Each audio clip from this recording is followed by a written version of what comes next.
Brendan Rodgers, you were at his press conference. I heard you ask some questions. Obviously, he handled it superbly well, expertly, as you would expect Brendan Rodgers to do. But he seemed to be drawing a big target in the back of Peter Lawwell in the process, albeit he didn't name him. That's what it feels like. It now feels, and this might be completely wrong, but I think anybody just viewing this from the outside in feels like a power struggle, and the two are very unlikely to be able to coexist in the longer term for Celtic, and it feels to me like this is an issue that Dermot Desmond, the principal shareholder, is going to have to get involved in and back one man or the other.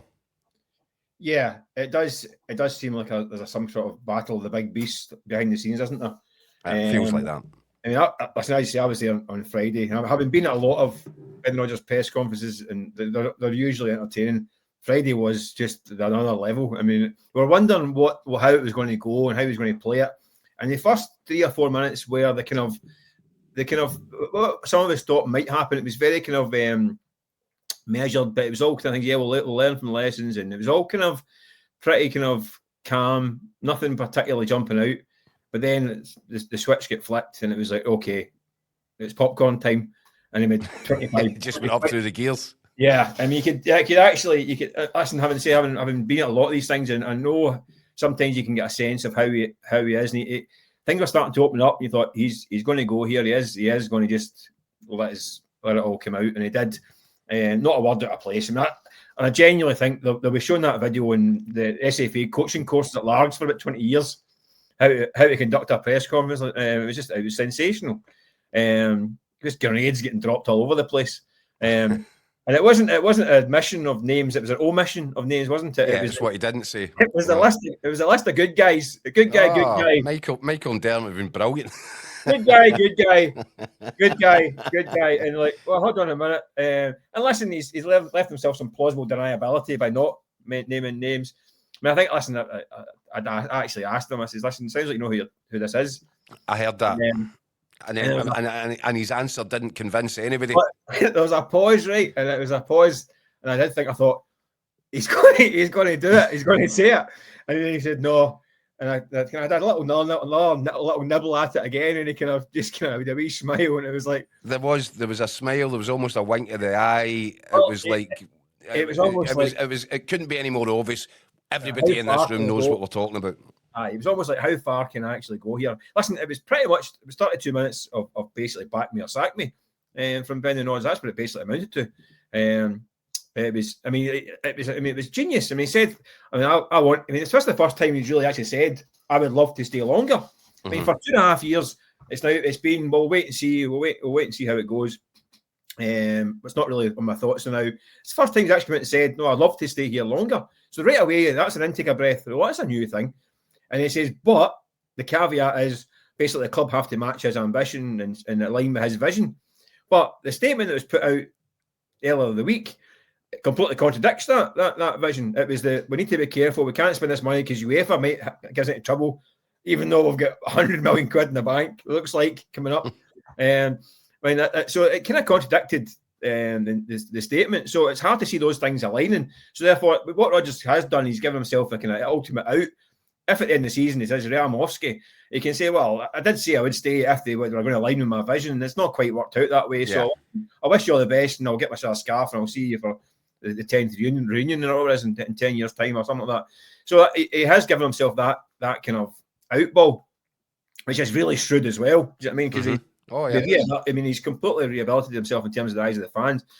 I wrote at the weekend that we thought it was the battle lines were drawn. It was either the board or the fans. I think Rodgers claimed an island of his own in between, planted his flag, and the fans have gone to him. So it was really, really shrewd. I mean, it boxed the Celtic board in a bit of a corner, because if he does walk at the end of the season or before that, if something happens before that, it's basically you're going to let the second most successful manager in the club's history, the best since Jock Stein in terms of trophies, walk out the door because you weren't going to match his ambition. And it's like, if you sack him, it's like, well, you sack for what? Because he wants Celtic to be as best they possibly can be, spend some money. I mean, he's boxing in a bit of a corner. Totally has, Mike. Yeah. I actually, do you know, if I'm perfectly honest, I think it's a bit sad. I think it's a bit unedifying that these two guys, you know, when you think about what Peter Lawwell has contributed and the trophies that have piled up during his stints, both as chief executive and chairman, then you get Brendan Rodgers, an excellent manager, who continues to you know, keep Celtic at the top of the pile in the Scottish domestic scene at least, and wants to do better and wants to improve. And these two guys, and it kind of feels like it's the shootout now. You know, and one of their heads is going to have to roll. I find that unfortunate. I don't know if it had to get to this point, but the way that Celtic have created such a mess on their own doorstep has kind of shoehorned them both into this position. Yeah, listen, I don't doubt that Brendan Rodgers is also high maintenance. I mean, it's like having a kind of glamour girlfriend, isn't it? like if you can't have the girl on the arm and not have to go and buy her some diamonds now and again. Do you know what I mean? So I think it can be difficult, especially a club like Celtic who are so cautious. And listen, they'll say, listen, they've won 13 trophies, titles out of 14, countless trebles, and dominated in Scotland. So they can say that. And listen, they're going to post figures, I think, probably in the next 10 days. That's going to be another lightning rod, isn't it? But that's the thing. We're now at the stage. I mean, I mentioned before, I was in Rotterdam, the Feyenoord game a couple of years ago, and Celtic's best ever financial figures were released during a press conference on even the game. They were sneaked out the door. It was almost like embarrassed. It was the best figures they've ever had. It was 77 million quid in the bank.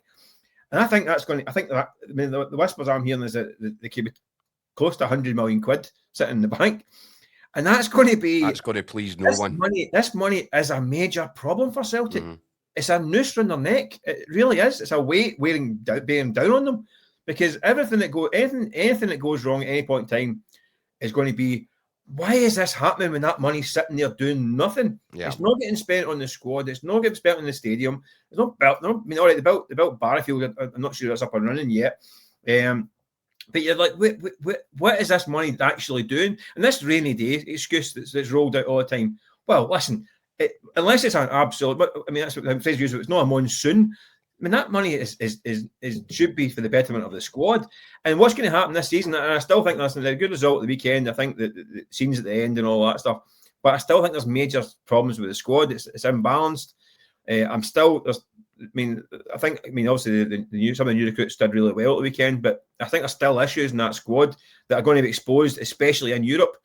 And every time there's a bump in the road, every time there's a defeat in Europe or at home, or anything that goes wrong at any point in time, that money is going to be still sitting there, just like the elephant in the room. Do you know what I mean?